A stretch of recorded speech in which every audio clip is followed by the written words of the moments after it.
Welcome back to That Eurovision site, and we're continuing our That Eurovision Roundup, bringing you all the news you may have missed or may have even seen from this week.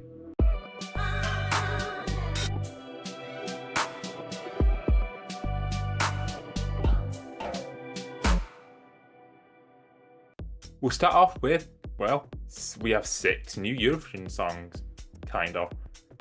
We'll get into that. We didn't just have Super Saturday this week, we had a full 3-day endeavour. In Poland, Justyna beat out 10 opponents to represent her country at Eurovision once again. This comes 30 years after she did so with the song Summer. She took 39.32% of the votes in the selection with her song Gaia, with Svada and Nishos behind her with 23.69%, with Dominik Dudek rounding out the top 3 with 13.94%. Moving on to Super Saturday now, Alessandro kicked things off by winning Melody Grand Prix. He took 118 out of 120 possible jury points on the way to a storming victory with a total of 307 points after winning the televote as well. Nataline came in second with The Game, whilst former Eurovision winners Bobby Sox had to settle for third. Now it was a long process, but Lithuania finally have chosen their song for Eurovision. Their 6-week-long selection came to an end in style, as Katarsis won the super final of Eurovision.lt in a landslide. Their song Tavo Akis received over 9,000 votes in the super final, which is all televote, with runner-up Leon Cheka receiving less than half of that.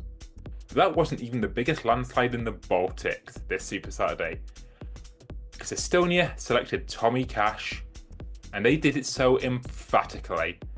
Tommy Cash won the jury vote in the first round of the selection, qualifying him for the super final alongside Anne Marlin and Andrei Zevakin featuring Karita. Once he was there, that's where things really went down. He received 83% of the vote. 83, with an 8.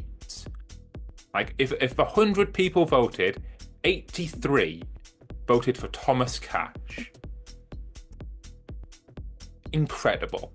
And perhaps he can improve his Italian with some lessons from Ollie, as he won the Sanremo Music Festival this week, beating out Lucio Corsi in yet another all-male super final. But we're still on tenterhooks as with whether Ollie will actually go to Eurovision.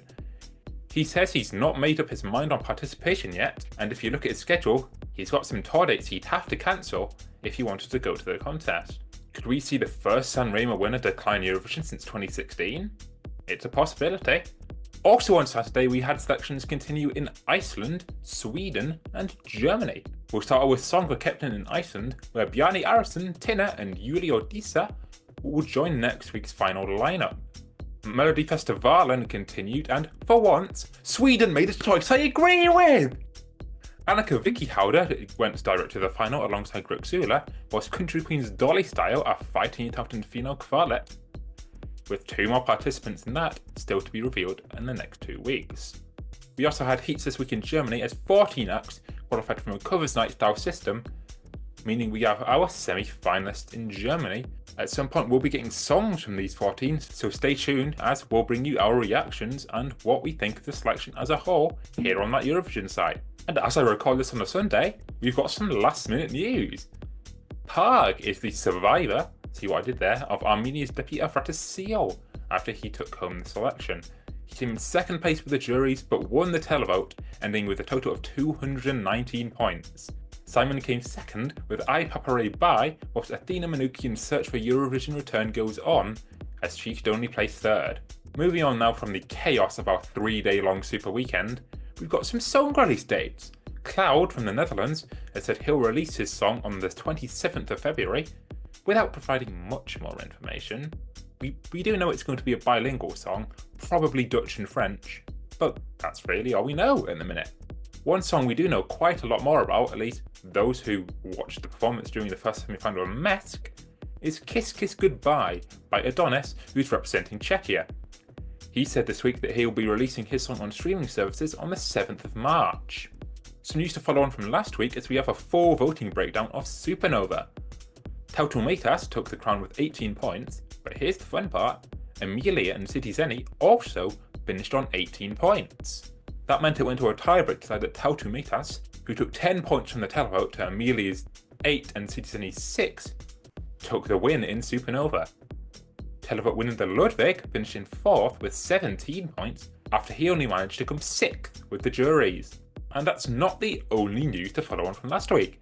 Mess winner and turned car crash survivor apparently, Mariana Conte, has announced that her song Cunt will be revamped. But do not worry if you're a fan, because she is still going to be serving cunt in Basel. That part is definitely staying. And if you want to see that song in Basel, but you don't have tickets yet, good news. Sort of. As a second wave of tickets will be released on the 27th of March, but they will only be offered to those who previously registered. So, if you haven't pre-registered, you won't be considered for this wave.